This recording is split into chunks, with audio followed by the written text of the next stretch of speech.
এটা আমার মা জমাইতো। মারা গেছে 4 বছর আগে, সে মারা গেছে।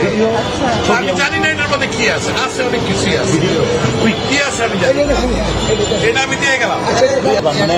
আমার কাছে এটা অনেক মূল্যবান, থাকে অনেক মূল্যবান। আপনি কি চান আপনার সামনে আমরা এটা আপনি দেখতে চান? যদি চান, আচ্ছা আপনি চান, যদি চান আপনি চান, আচ্ছা আচ্ছা